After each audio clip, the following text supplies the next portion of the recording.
Hola. Welcome to episode 53 of Word to Your Mama. If you're new here, if you're first timers, let me give you a little insight as to what Word to Your Mama is. It's a podcast about the life of a Latinx mama, that's me, and the lives of her amazing multicultural tribe. A celebration of shared experiences navigating this dynamic world. There'll be special guests, mad laughs, and absolutely no BS. Nah B is our motto. Hosted by me, Ritzy P. Segments by the Supernatural Bear. That's my little man's. Other than that, this podcast will be explicit. Please believe it. Today we have Lilliam Rivera, an amazing writer. She's here to talk about her latest book, We Light Up the Sky. But we start off the conversation trying to figure out our root for our ironic love of Law and Order and Law and Order SVU. It soothes us, right? But it's like cops. It's this whole thing. And then how she loves challenging herself by writing different genres, and she kills it each time. She, never wanted to stay in the same lane. We talk about her writing her graphic novel for DC, which is Unearthed, a Jessica Cruz story. How it was having one of her babies, one of her books, for the first time be based out, in LA, with We Light Up the Sky, and how infusing the impact of COVID into her latest book, how she was able to do that, but without re-traumatizing young folks. Also, how these past couple of years have been enlightening, to say the least, to show us who are the real ride or dies. And we also touch upon her very personal essay that came out last year that was very powerful. It's called Talking to My Family About Colorism is an Act of Love. And don't forget, we got some amazing questions and comments from the audience, including one from Kano, the mild-mannered hooligan. And, when you listen to it, if you're listening to it and you're a powers that be that can make our dreams happen, then let's do this spin-off thing. You'll understand later when you listen to the episode of Dos Mujeres, Un Chinito. All right, let's get into it. You mentioned Law and Order. Why does it soothe me? It's like some fucked up shit. Like for you, is it New York? I don't know. But for me, it's just like, it calms me down. Like I need a channel where I know there's channels that it's kind of almost on 24/7, but I need a 24/7 Law and Order SVU 24/7. It calms me down. Hear that dun dun and the way it sounds and the noise of this. I don't know. It calms me the fuck down. It can be why is that? Like it's so weird. It's so horrible. It's like so stereotypical, like law enforcement using people of color, exactly. Stereotypes of our people. And at the same time, I'm like, fucking defund the police. And at the same time, like Law and Order all day, Stabler, Benson, Tutuola. And it's like, if you know anyone who's an actor who lives in New York, they have been on that show. Yeah. It's a rite of passage. And everyone talks about it. Like, if you're from New York, like, I was dead body number 2. I was prostitute number 5. My brother, who I rarely speak about my brother, but he has been on that show. Yeah, I remember seeing, I'm like, is that? You got to do it, though. And then it's funny to look like later on, like, especially when I'm watching, like I had the season's over and I need it in my life and I'm jonesing, right? So I was like, I got to look at the reruns, and I'll watch the reruns and I'll be like, oh shit, I forgot Homeboy was in there when he was 12 or when he wasn't famous. You're like, he was a serial killer kid. That's the thing. You're just like, I know it is, but it is a soothing thing that whenever I'm in a hotel, I'm like, click, click, click. I'm like, what channel is Law and Order? So I know I'm okay. TNT, USA. The go-to. This is the go-to. And forget about a holiday. They're playing that shit 24/7, and I'm all about it. So weird. Yeah, I don't get it. It's so weird. But I talked about it on the Nerd Out once, and I was trying to find my root, what it was. And I think you and I talked about it maybe like on a thread or something with Nabi Productions, LMC Por Vida. But my root is I used to watch when I was little, Perry Mason. Oh, that's so interesting. I've never seen Perry Mason before. I remember wild. I was 4 and it was that one show, Andy Griffith Show. Oh, the Andy Griffith Show. So I was 4 years old, wasn't in school yet. And my mom and I remember we were like on welfare. So every day for lunch, I'd have Campbell's chicken noodle soup with those fake yellow cheese with mayo on white bread. And she would half it up for me. And I'd sit in front of the black and white TV kids. And this was like the 70s, right? Yes. The 70s, 80s. And I would, Andy Griffith Show, like clockwork, those was my shit. Andy Griffith Show, and then después, Perry Mason. I don't know what was happening, but Perry Mason was in the courtroom. And I was like, that's my root. For me, I guess it would have been, this is way back in the day, but my parents would watch Beretta. Oh, see, with the bird. The bird. I don't know. It wasn't a parrot, but it was a cockatoo. Or something, right? So my parents would watch it. We were too young and we weren't supposed to be watching it because it was past our bedtime, but I would listen to the song of it. Yeah. And then I was into that. And maybe that has to do with why I like Columbo and I like SUV, Law and Order. It's that procedural cop drama and shit. So when the new Perry Mason came out, I was like, what is this? Oh, that's right. Because it was on HBO. I watched some episodes. It was good. So I was like, it was good. Perry Mason in? But I was I was like, whoa, shit, there's a whole backstory of Perry Mason. He was like, multifaceted and all kinds of shit. And I was like, but then no idea. It wasn't until the end that when he was like in the courtroom and I was like, oh, that makes sense. And then when they played the actual song, forget it. But my 4-year-old self, I was going crazy. I was like, there it is. And that was a good series, but I had forgotten that it was connected to Perry Mason. I was just like, oh, they're just trying to change it up. Yeah, no, it was like telling the beginning story and I appreciate it. I was like, oh, okay. And I was like, that's my real. So anyways, Law and Order, we love it. It soothes us. It could be some fucked up shit, but we love it.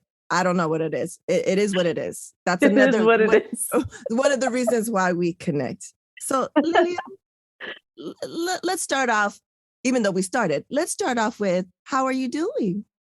I'm good. I'm okay. I'm good. I am just, how did I say this? Handling my business? Is that just taking care of stuff and maintaining? It's weird. It's weird because, I have a book come out and then I'm just like, I'm promoting. So I'm promoting and I'm just like, I have events and events are happening and stuff. And I'm like, I see the light at the end where I'm not going to be doing that, and that's always exciting. And speaking of, because I definitely want to talk about your book, but I also want to talk about other stuff because, everyone, you've been doing this whole tour thing and it's the same things, little variations, except the lip bar. I love the lip bar one because it's, it's with family and stuff like that. And I love that one. That one was great. I know, me too. And it did feel like I was just having a get together with some friends I haven't seen. Yeah, that was amazing. I love that. Shout out to the lip bar. I always try to make sure I buy your books from there. It's like this whole thing that I, since the beginning, they're in the Bronx. I'll have a link to them. So I just wanted to say felicidades on the Amazon bestseller teen and YA magical realism for Never Look Back. What? Yeah, that was really cool. I mean, I was surprised that happened. That's really cool. Because that came out last year. Yeah, it came out last year and it's the ebook version and the paperback just came out just a couple of weeks ago. So I love that book. I think it's a really special book. So I'm happy when anyone discovers it. And I'm like, yeah, it's a good book. You should read it. And also it got the 2021 Pura Belpre honor. Yes. And that for was YA cool. text. Yeah, that's a like American Library Association. So it's like librarians who selected it, which is also amazing. And it was the first time that they were honoring young adult books. It was Oh, the I didn't know first that. time they're doing that category. So that was really cool that I was able to be a part of that. Like Never Look Back was able to be honored that way. Because I don't know, that's a big deal. For me, it was a big deal. It's a big deal. And also knowing your story, I knew it was a big deal. Also, when we looked in, I read a book prior to you getting that award about her. It was a children's book, you know? Yes. And she was the first Afro-Latina, first Puerto Rican to be a librarian. And that it was a big deal. I was just like, I can't, I'm like in awe of the fact that I am associated with her. She's like a trailblazer. Yeah. And then it fits. It all fits. NYC, her, it's beautiful. It's a beautiful thing. I just want to say that you amaze me all the time. You continue to amaze me because, I have friends. We all have friends that, are creatives in different forms. And, usually just to keep it 100, keep it a buck, you don't usually love everything that your friends do. You know, you support it and you'd be like, oh, okay, then that's cool. Like, that's cool, but maybe it's not my favorite. You don't say that, but and so every time you come out with some shit, Lilliam, I'm just like, what? She does it again. Right? And so like I've said before, like, especially on the best book ever podcast, shout out to Julie. I was on there and I was just like, she came out with, The Education of Marco Sanchez. I was like, her first book. And I was like, oh, this is amazing. I was eating it up. And I was like, oh, she's about to come out with another one. And you're thinking like, oh, the sophomoric curse, that people aren't going to live to the hype. And then the second book, that was like my next fucking favorite shit. And that's the book that I talk about on the podcast. And I was like, how did she do this? And then you come out with and then the fucking, the Goldie Vance. I was like, something, the Supernatural Bear can read. We can read it. Let's read it together for Mimi timers. Right. And I was like, oh shit, this is mystery. She could do this shit too. Like, you just keep on killing it and being amazing. And then I want to talk about other things that you've done too, besides the books. But, how does this happen, Lilliam? What?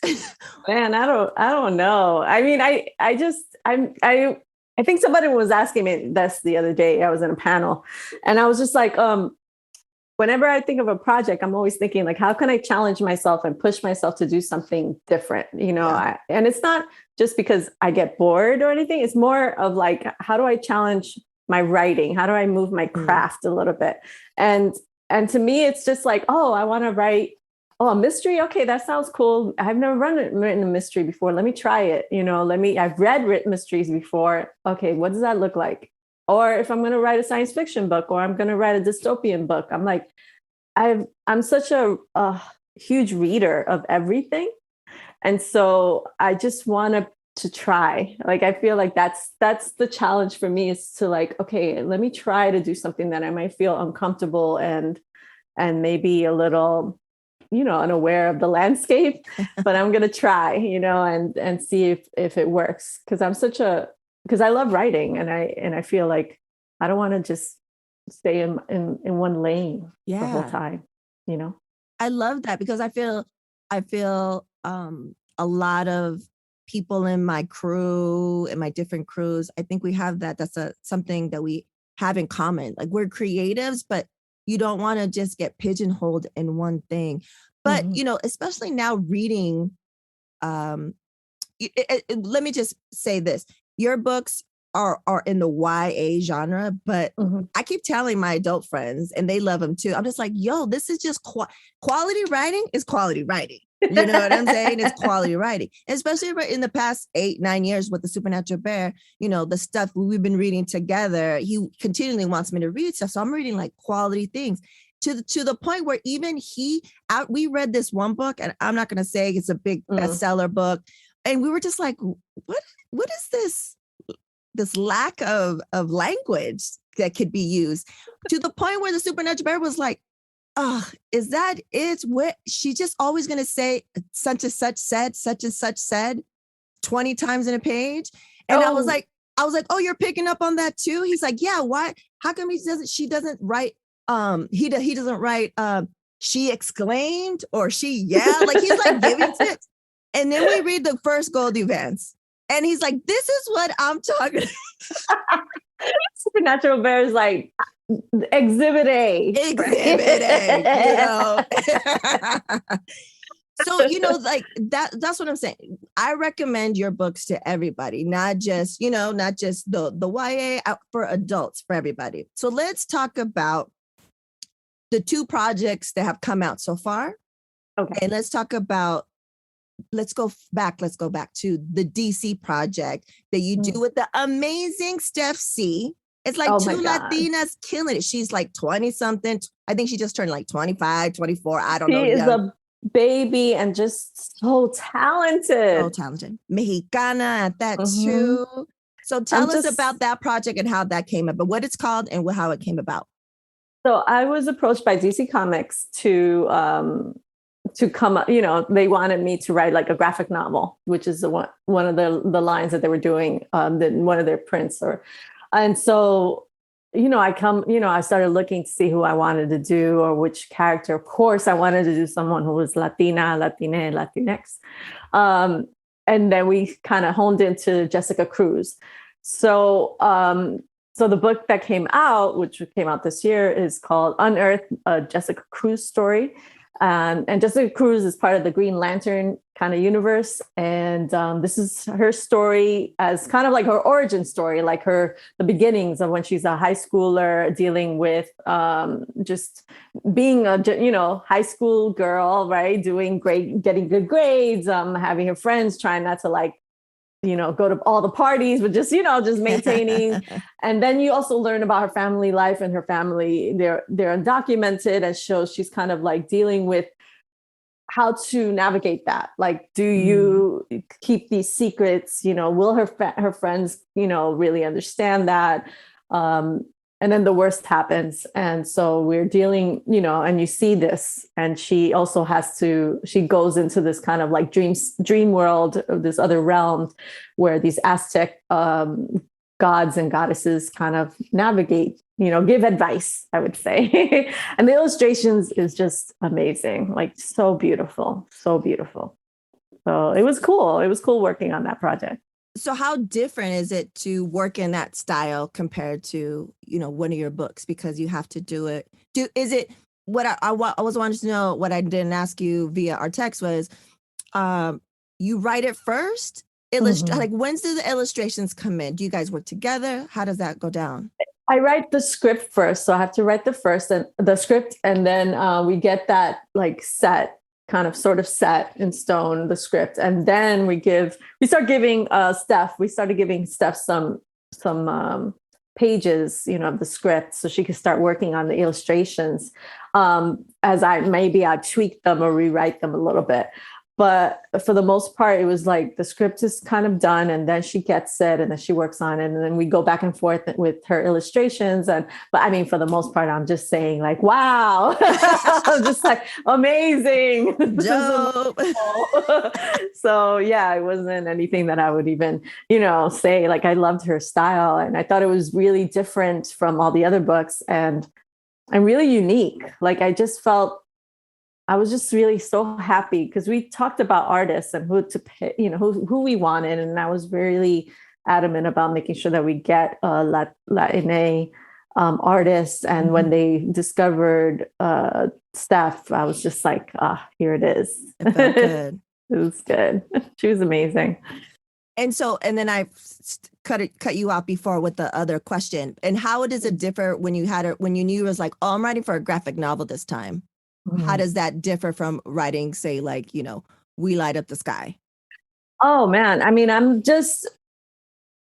working on, it's an IP project. So it's like DC Comics is big, and it's, and they were pretty good about like, allowing me to, here's the story. I come up with this story idea. It's like, okay, I worked with the editor and we just sort of nailed the story idea, and then they let me do whatever I had to do.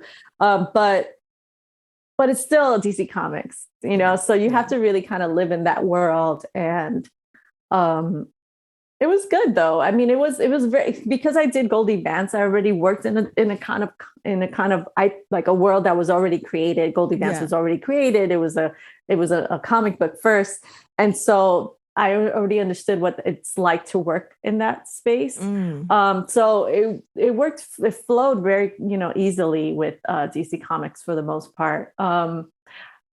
But when I'm writing my own thing, I write my own thing. I don't have to, like, it's not, I'm not asked, I work with an editor, but I'm not, for the most part, I'm just, the editor's just trying to get the best out of me. Yeah. I'm not making sure I'm not stepping out of bounds on certain things, Yeah. And so then it's just a different kind of challenge. I don't mind it. It's different, So my babies are my babies, and then DC Comics, that's DC Comics babies. I'm just helping. Did you have like free reign to go into the vaults? Like, oh, I need to do research, so I need to do they like give you access to stuff? How did that work? They do. I mean, they do. And they give you like, oh, here's some books that you can read that has, this is what's happened with Jessica Cruz before. She has, she deals with anxiety. This is what she, as an adult, and that's what, and then you could see that in the book and Unearthed, you could see that play out even more. So it was really interesting to talk about those things and to include another character from Green Lantern and have her meet together there, in the beginning. And so like it's planting seeds. So that was it was really fun doing that. And also I got to go to the DC Comics office and take pictures with Amazing.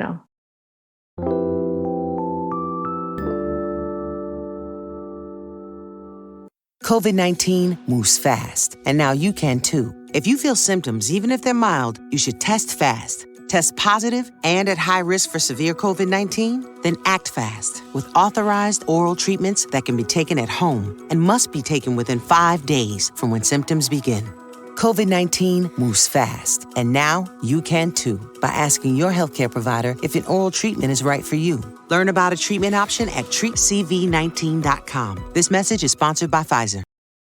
They had Watchmen stuff and Batman. I was just like geeking out. I was like, can you take a picture of me? Like nerd. It was amazing. That's awesome. And I think that's a testament to how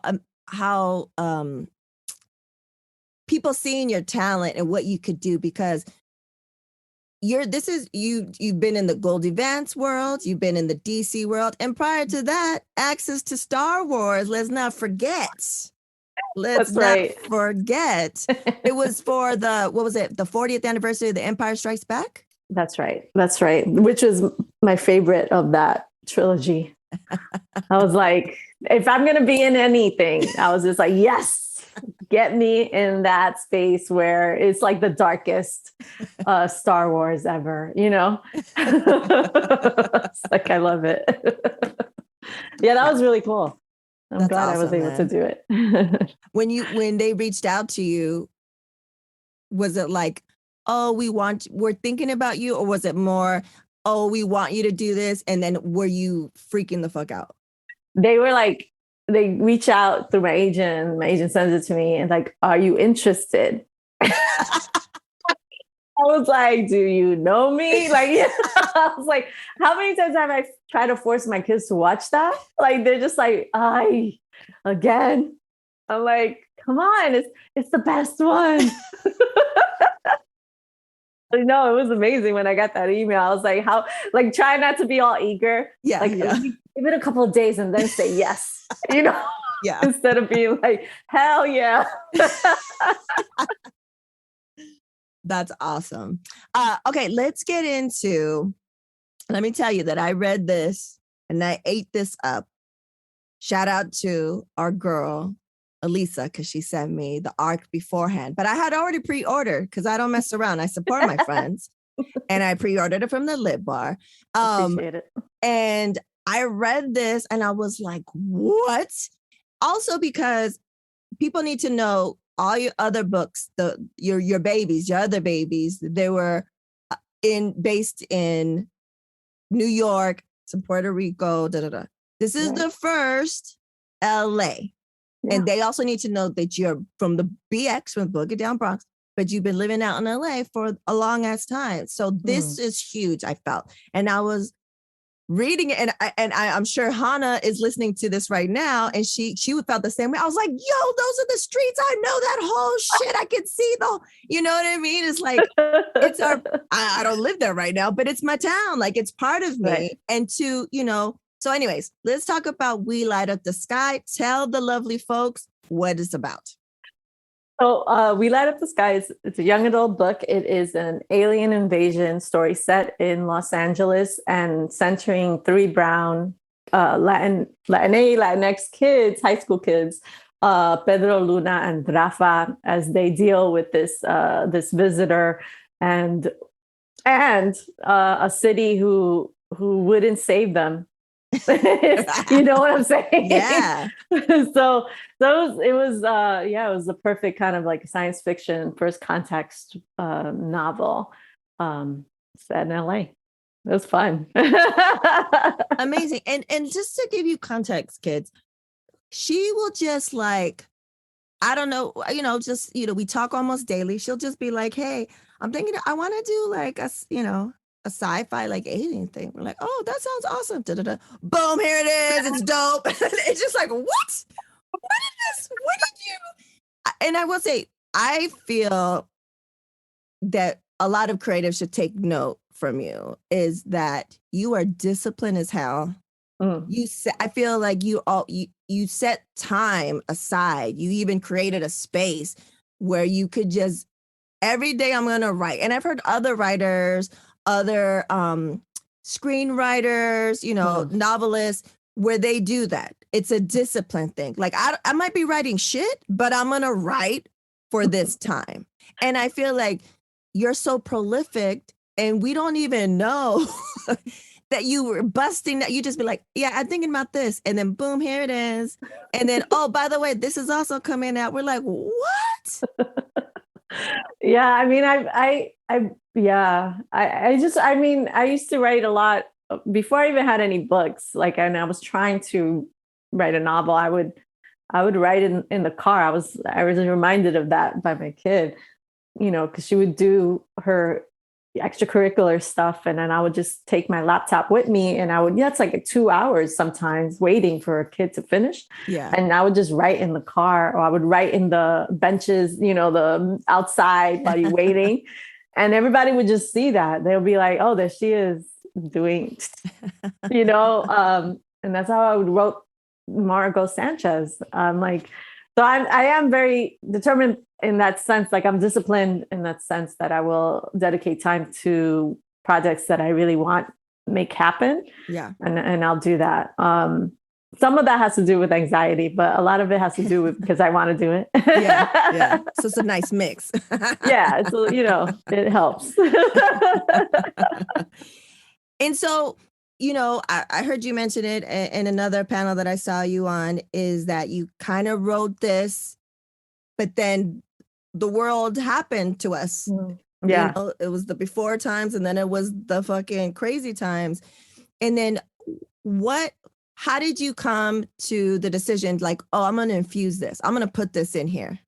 Right. I knew my next book was going to be a science fiction, like a alien invasion book. Like, I knew that. Right. And then I was, I had a deadline, and I had to get it done. And, yeah. And then, COVID hit, and I was just like, how do I write about this? Like, I was feeling, COVID is like an invasion, Yes. And so I was feeling that really hard, and I needed to write through all those anxieties that I was dealing with lockdown, dealing with people getting sick, scared, people dying.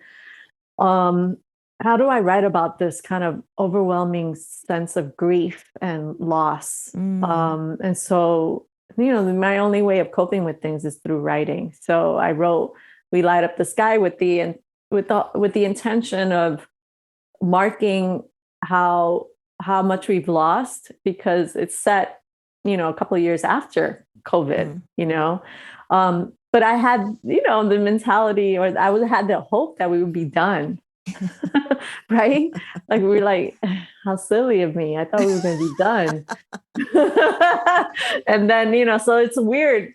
There were a lot of people who were like, do we write about, are we writing our books? Do we write about COVID? Do we, and I'm just like, if I'm going to write, I have to be as honest as possible. And I did write about it, Yeah.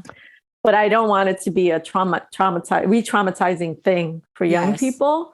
I really wanted to lean into this idea of like, it is okay to mourn loss, the loss that we had, that we're still dealing with, Yeah. So hopefully I conveyed that. I'm not sure if I did, but I feel, and that's like no bias, because you're my girl. I was reading it because, people on Twitter, Twitter, it could be a messy place. People choose violence some days, most days. And and I was just like, people are like, oh, people are signing on to do like a pandemic movie. And I was like, I don't want to fucking see that shit. And then when shows were like shows that, they were current, and they show like how they're on with masks. I was like, I don't want to see that shit. I need an escape, right? Right. Like, I don't, like you said, I don't want to I need an escape from it. I'm living it. I don't want to see it on my shit when I'm trying to relax, on the rare case that I'm trying to relax. Yeah. And then I was like, I don't want to relive that shit.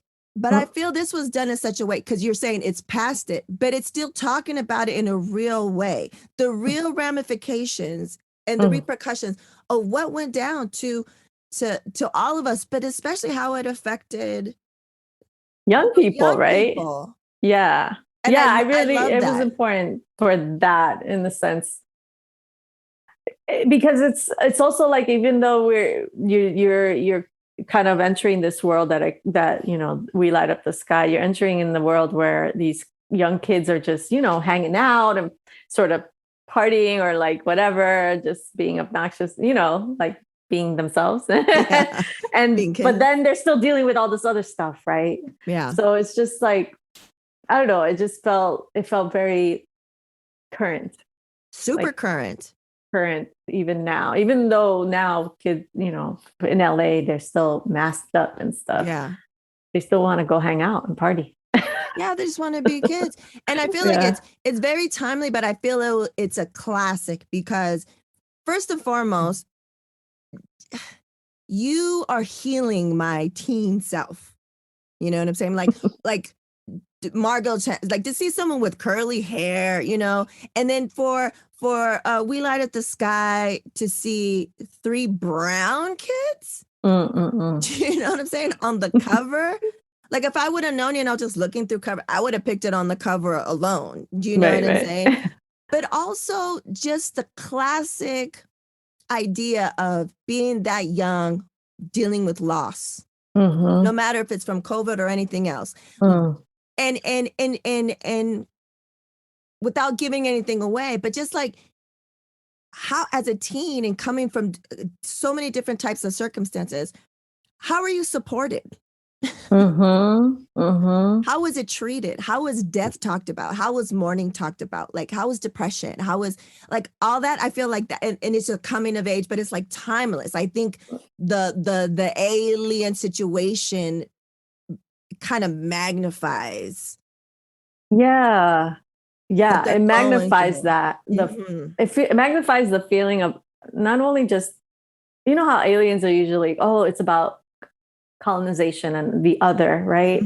But with these 3 brown kids, is that they are living in their own spheres, their own bubbles. And so then you see really clearly how each of them are kind of containing themselves, in their bubble, until you can't do that times of crisis, Yeah. you know. And that's what we've learned even in pandemic. Like you like really learn, who can I be down, who's gonna be down and ride or die, like really Yes. ride or die, right? Like we learned so well, like, oh, you're going to Tulum, excuse me, what? And not You know? year 2, but year 1. Year 1, like, remember, we were like, who's doing what on IG? Exactly. Exactly. It's, yes, for sure. It's been enlightening.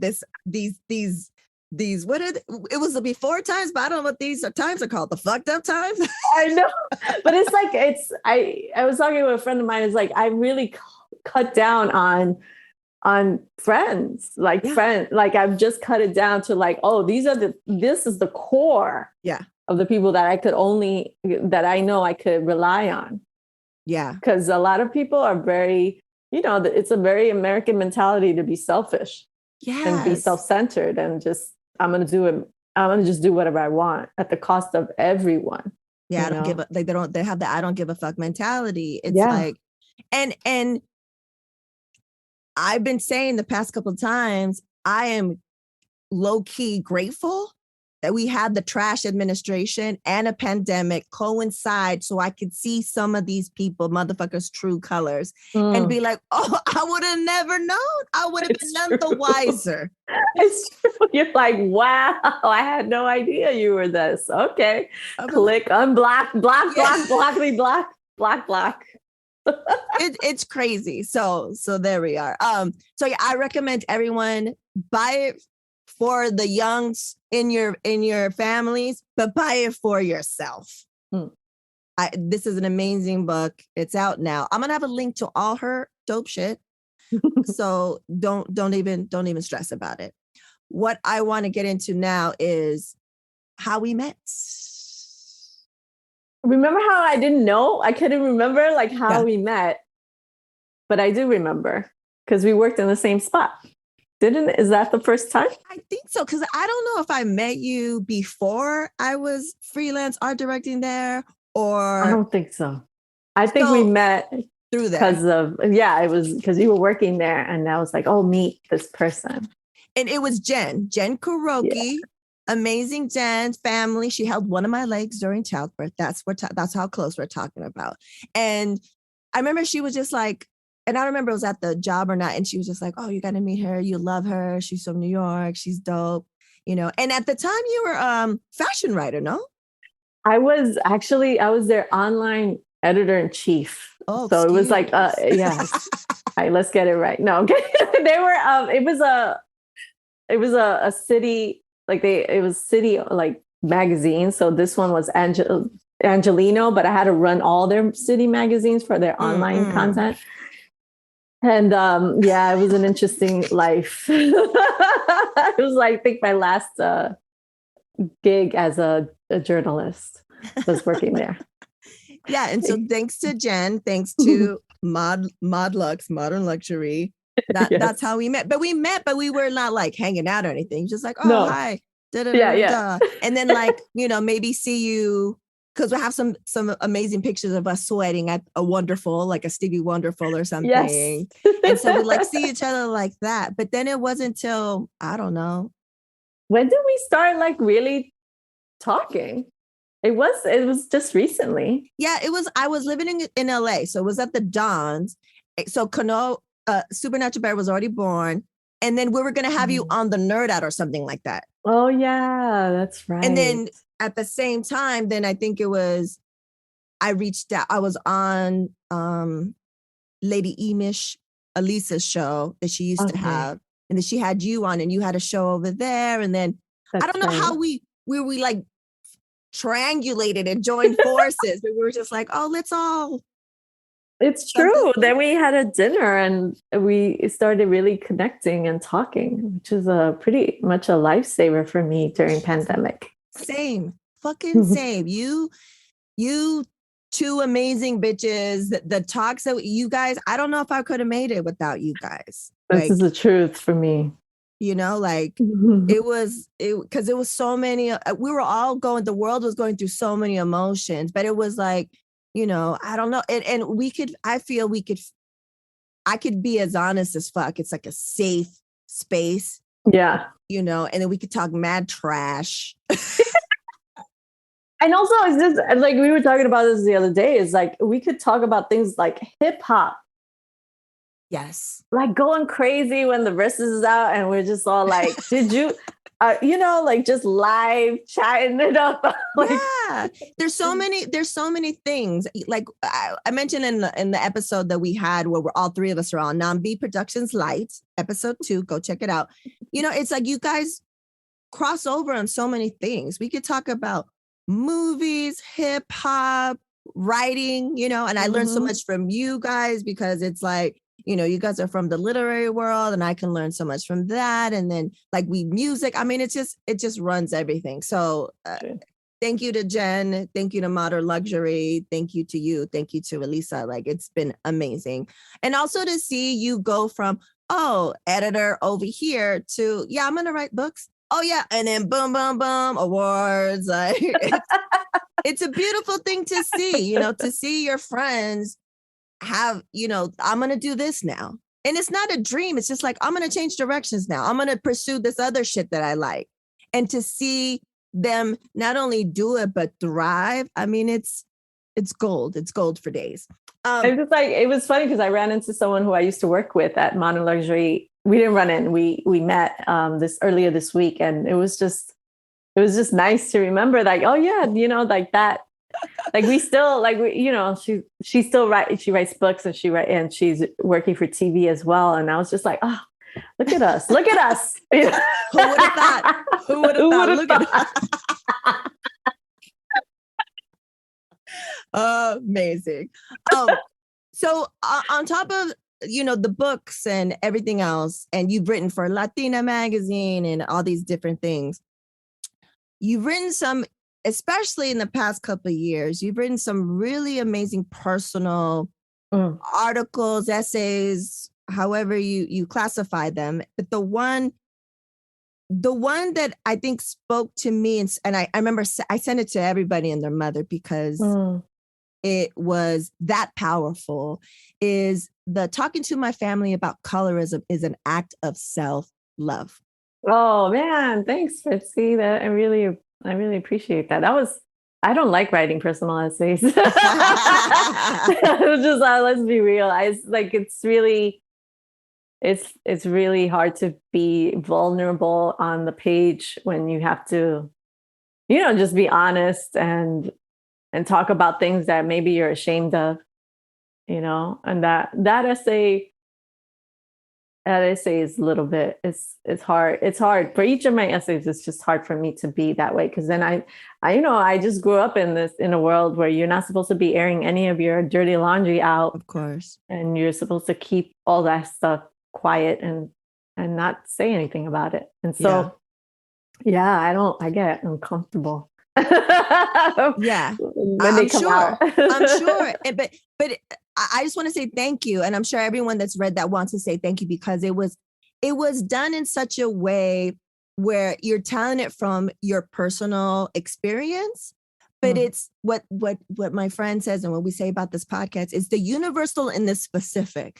Like you're talking about specific people in your family and your specific unique story. But it's fucking universal for days, because I relate to that shit.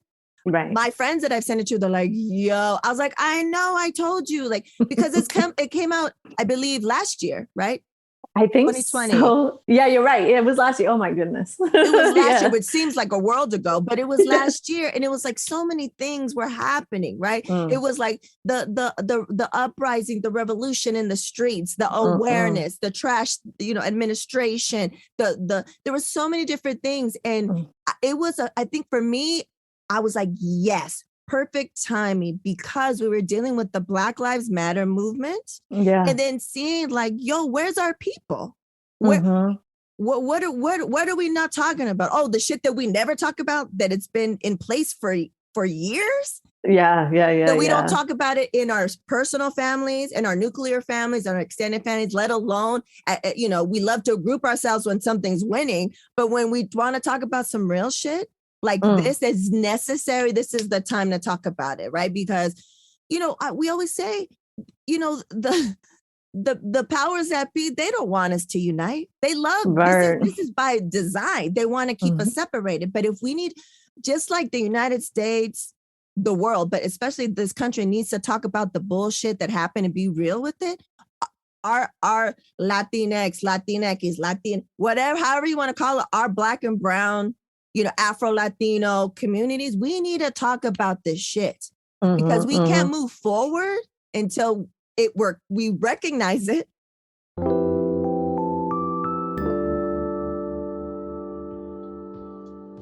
Have your kids been in a house playing video games in your space way too long? Now you can get them outdoors and still be social while social distancing at the skate side after school and group skateboarding classes. Skate students get to improve their skating and decompress after a long day or week of school. This program is awesome for beginners to get started or advanced skaters to take their skills to the next level. Go to theskateside.com and learn about our COVID-safe programs in Santa Monica, Culver City, Glendale, and South Pasadena. That's theskateside.com. The Skate Side. More kids skating. Yeah.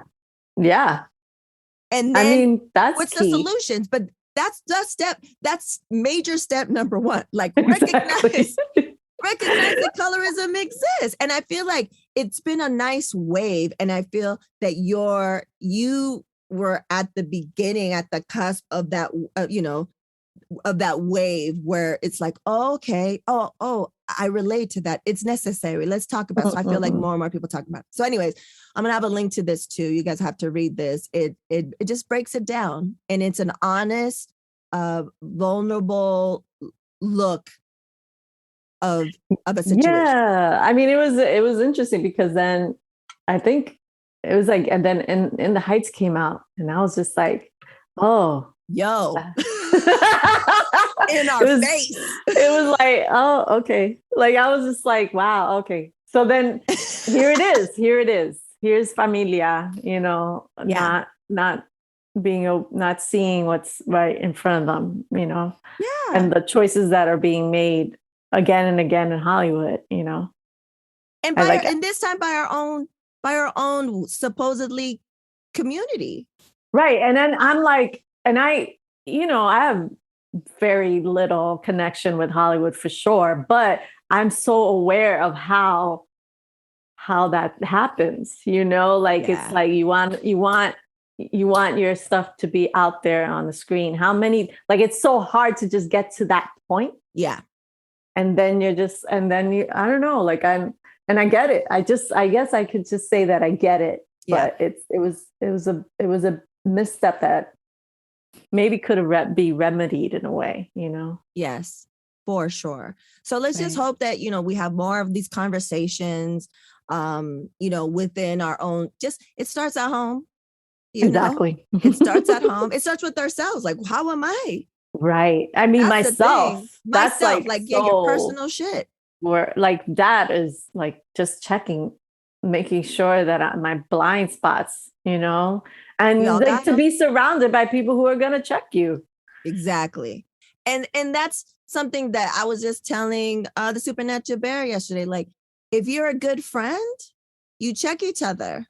Mm-hmm. And not in a way to take you down. It's just because I care about you. So I'm going to invest this time into saying like, yo, you're tripping. That's not right. Or maybe you should rethink this or blah, blah, blah, blah, blah. You know what I'm saying? Like, and I feel that you guys, you ladies, the LMC, the Knob B Productions really provide that for me.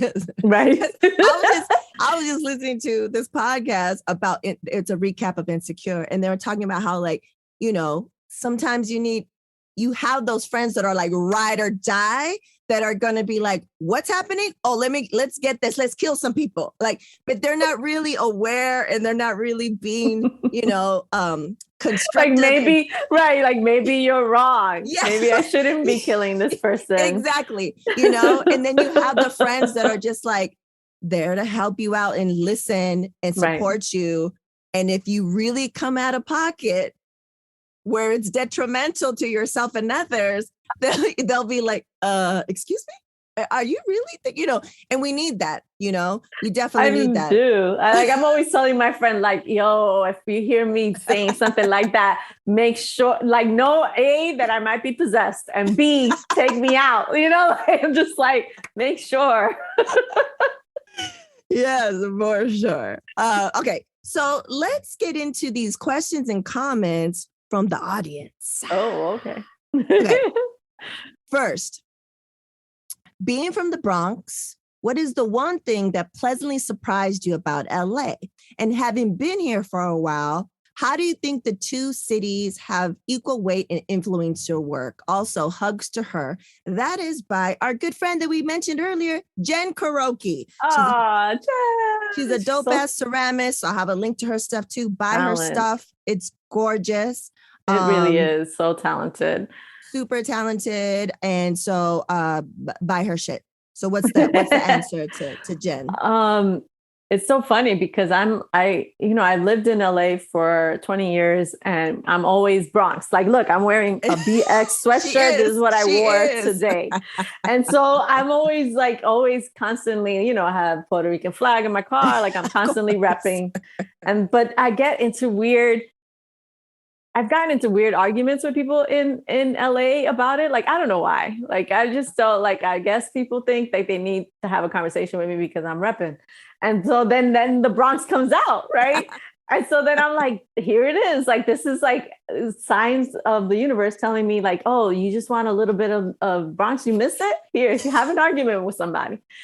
And so it's really strange when that happens. But I'm just like, really? So, but I do love LA. LA is a really kind of unique, a different type of city.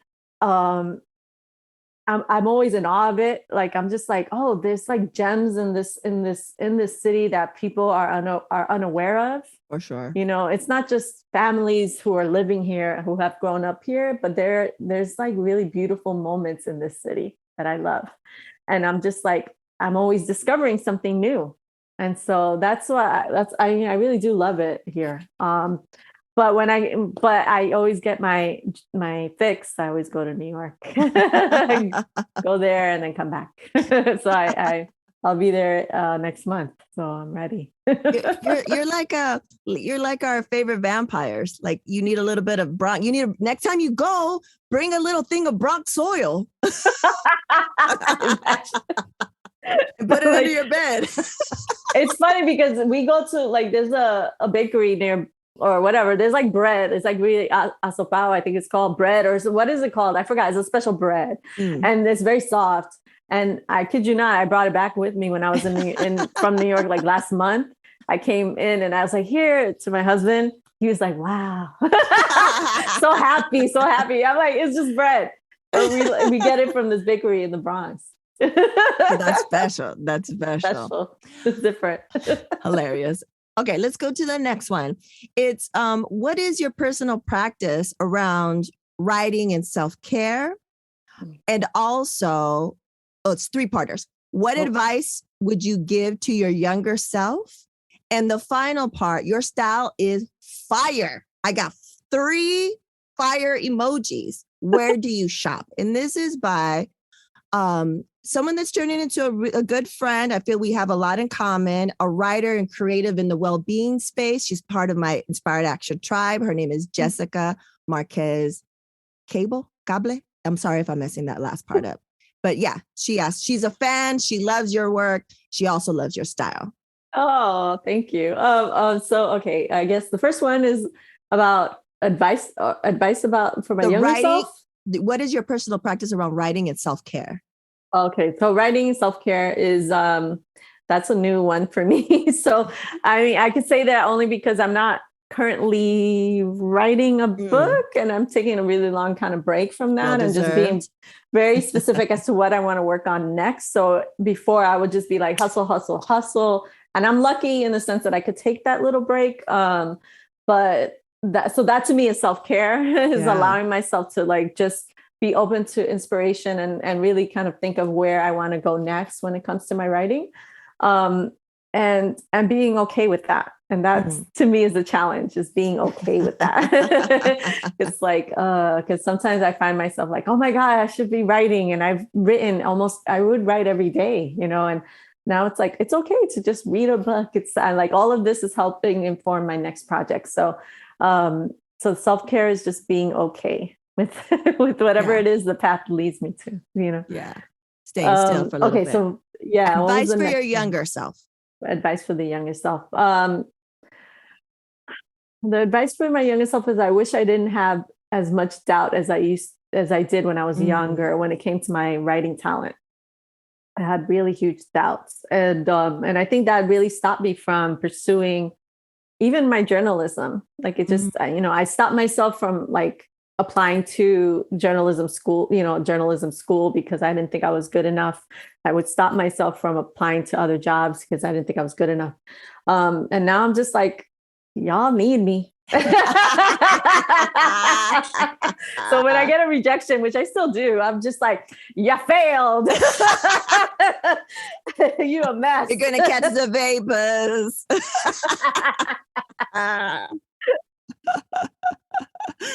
For sure.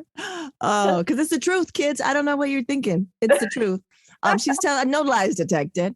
And then your style is fire. Where do you shop? You know what? You don't have to give out spaces. I honestly, I wish if I had money, I would be like Alexander McQueen and Prada. Oh, I love those clothes, but I'm not money. So I very selectively buy clothes that makes me look good. And I used to be a fashion editor, so I'm really into fashion and really into clothes and details of clothes and how they're made. I think it's an art form and it's a way of expressing yourself. So I do love wearing clothes. So even though I'm in my sweats today, when I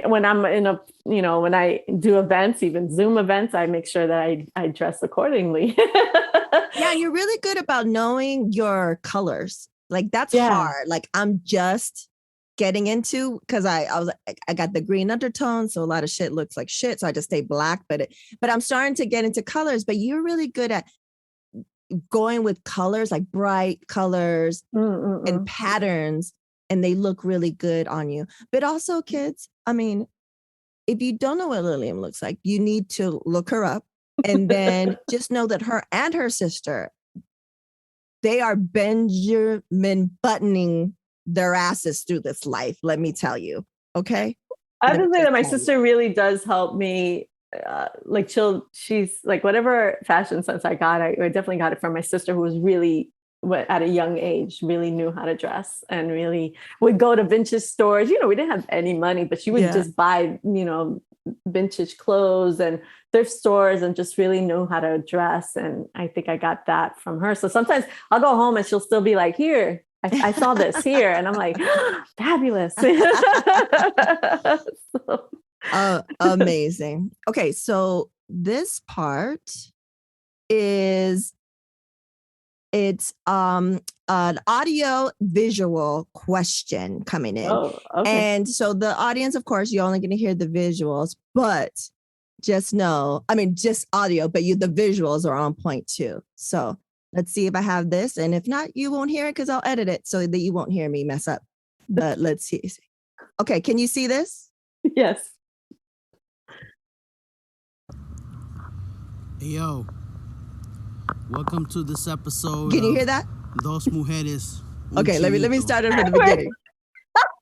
What was that? Okay. You can hear it though? Yeah, I could. Okay. Here it goes. Here's the question. Hey, yo. Welcome to this episode of Dos Mujeres, Un Chinito. You know what it is. This message is for the butter Pecan Rican. Lilliam, it's your boy. I'm out here in these Burbank streets. Holla. Yo, I wanted to know, since you're Boricua, I always wondered, sort of a New York question, how come Puerto Ricans be getting tight whenever you mistakenly ask them if they're Dominican? Yo, what's your beef? You guys think you're better than everybody else? You got your little parade? You guys think you're fucking big time? Frankie Valley? Is that what you think? Anyway, I want to hear it from you guys. Tell me, why do you guys get so offended? What's so special? Holler. Oh my God, that is amazing. I feel really privileged and honored to receive that question. I mean, it's just too much. It's too much.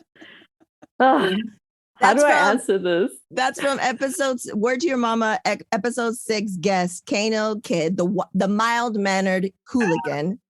And they have this, they have this thing because they're both from New York and they're the same. They've been out here for a while and they need a little New York fix. And you needed a little New York fix. There it is. I love that. It's so true that he broke it down with the parade. You got a parade. You think you're better.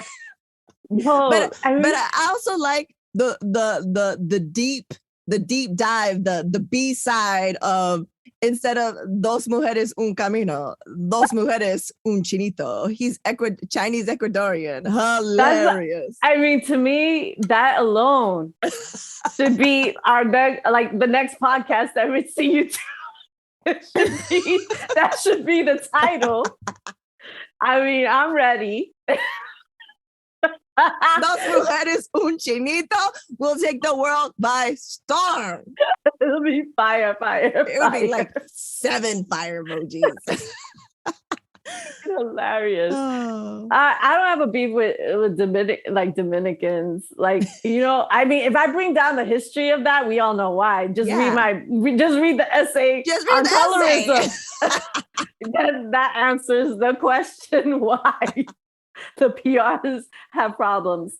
That is the key. That is the key right there. That's what it is.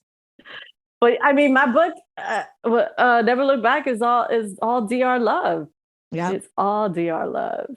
Yeah, so make sure you get that as well. Make sure you cop that as well.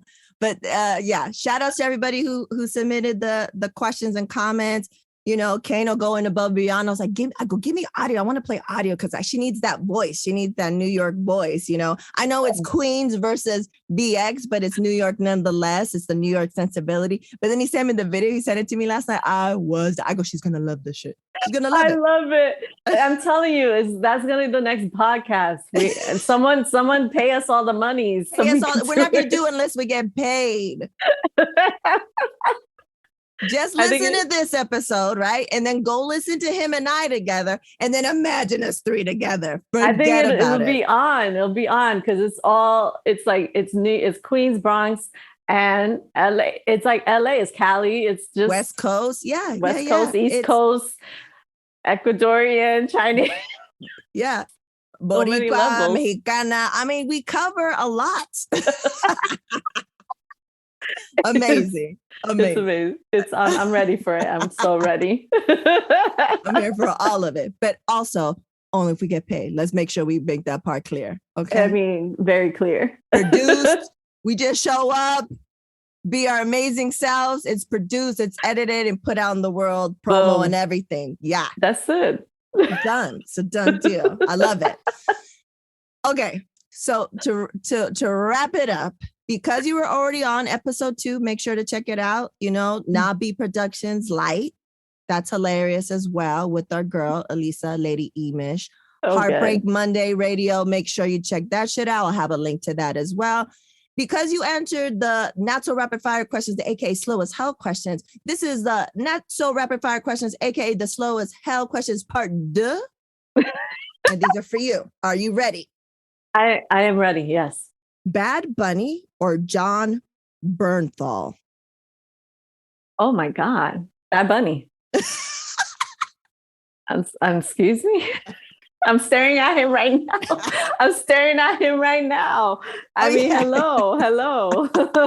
Amazing. Because I was like, I gotta make her pick between two people that I know she loves, but now we know who you love more. I love John. I love that actor. I do. But it's weird because I feel like I might meet him, Yeah, I think so too. But Bad Bunny, I'm like, what's up? Totally. Okay. Out of everything you've written to date, yes, which is your absolute favorite book or essay? Absolute favorite. It's like picking a child, I suppose. Your favorite child. Hard. I really do love Never Look Back. I think it's my most personal, and it kind of incorporates a lot of different things in there that I love. So I would say Never Look Back. But I love all my books. They're all amazing. Sushi or tacos? Ooh. Damn. I know. It's tough questions. I know. It's really tough. I'm going to say tacos because that's like literally that's like my New York pizza. Like I have to have tacos at least twice a week. Yeah. So, I mean, sushi, I'm not having twice a week. Yeah, true. So I'll say tacos. Okay, tacos. Okay, and the final question. New York or LA? New York all the time. Sorry. No hesitation. New York. I mean, it's weird, right? I've been here for so long and I still feel like I'm from New York. Where are you from? I'm from New York. Oh, yeah. Where do you live? I go, I haven't lived there in 20 something years. I mean, how ridiculous am I? I'm like, wait, I'm from New York. Oh, but I live in LA 50 years.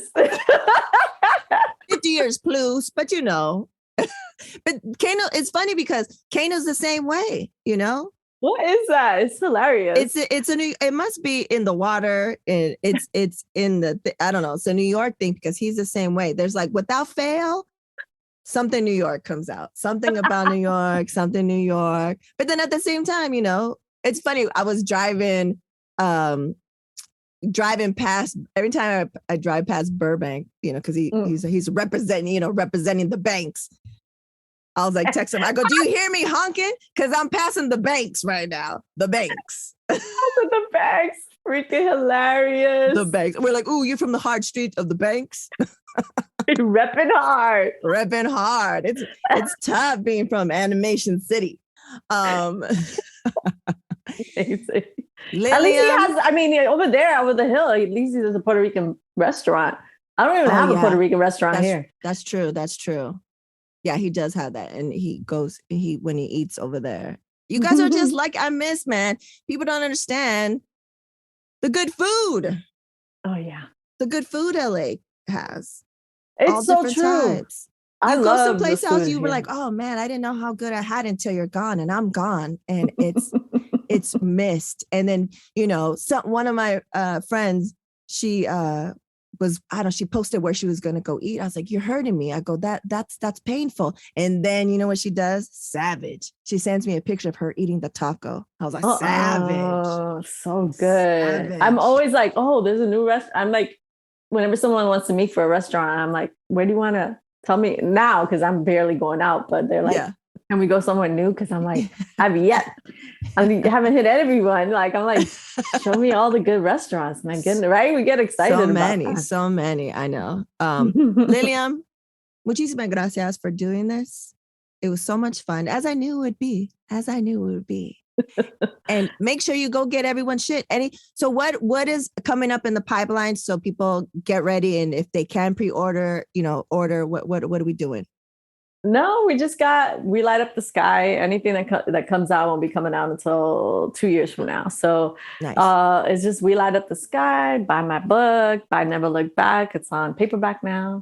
It's audiobook. It's being translated. Yeah. So we'll have that soon. I'm not sure when, but I'm excited about Never Look Back being translated. I've been talking with the translator, and she's really paying attention. Like, it's translators are amazing writers, and so she's just really being,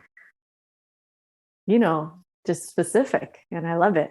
So Yeah, because you can get fucked up translations. So you just really want to make sure that it translate the emotion that you were trying to convey. So that's amazing. So that I don't know when that comes out, but yeah, just buy and never look back.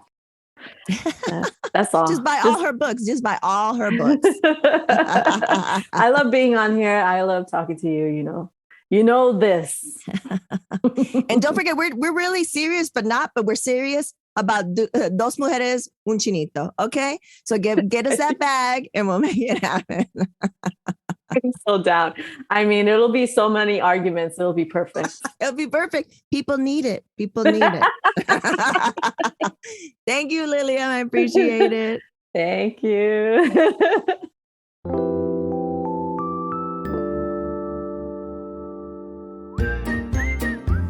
And now introducing The Supernatural Bear Corner. Supernatural Bear. What's up, guys? SME16 here. And today's spotlight is Miss Lilliam Rivera. And she writes books such as Dealing in Dreams, Never Look Back, and the Goldie Vance Series, etc. She writes amazing books, which you should definitely go check out. And my mom will most likely put a link in the description below of the episode. Oh, sorry, show notes. I'm part of the showbiz, not the pod biz. The show notes, so that way you can go purchase all of her amazing books. You can also find them in some local libraries as well, but she's an amazing author, and like she deserves way more credit than she actually gets. Like she already gets a lot of credit, about 7 credit, but she should be getting an 11 credit. Also, this is out of 10, 11 credit, because her books are so good. They never use words such as said multiple times for one character in a chapter. They instead use things like exclaimed, cried, shouted, whispered, and it's just so expressive. Also, that was Ritzy P, aka my mom, laughing in the background. Anyway, thank you for listening to Word to Your Mama, and thank you, Miss Lilliam, for being on the show. All right, bye, guys.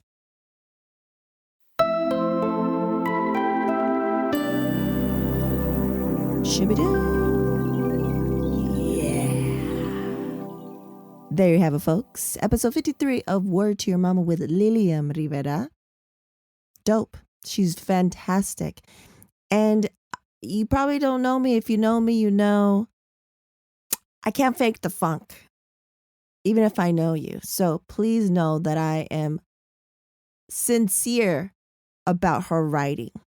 Sincere about the length, how she takes you onto all these different genres. You're like, I don't know. I mean, she could write this, but can she write a mystery for the Goldie Vance? Yes, she can. Can she write sci-fi with We Light Up the Sky, Alien Invasion? Yeah, she can. And I just want to give again a special shout out to both Lilliam Rivera and Elisa, aka Lady Emish. Go check out. I'll have a link to her episode with DJ Fat Trick, because they do the amazing show Heartbreak Monday Radio. Big shout out to them. They are an integral part of how I was able to survive the past couple of years. Ride or dies, man. Ride or dies. So, gracias, hermanas. I appreciate you. I love you. I see you and I hear you. And also, I told you, the Supernatural Bear, just stating facts. And who doesn't want to hear this spinoff of Dos Mujeres, un Chinito? I think it's going to be crazy. It'll be fantastic. So make it happen, folks. As always, thank you so much for the support. If you have any questions, any comments, leave some reviews, but also reach out. Send an email to hola@wordtoyourmama.com. And, DM us, do whatever, and support, donate, become a patron on Patreon. Tell your folks, tell your peeps, tell your friends. And as always, we reap. Word to Your Mama is owned and produced by Ritzy P. Intro beat produced by Nico Beats.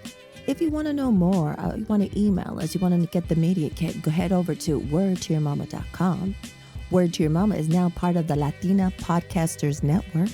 And as always, Word to Your Mama is brought to you by ritzyperiwinkle.com.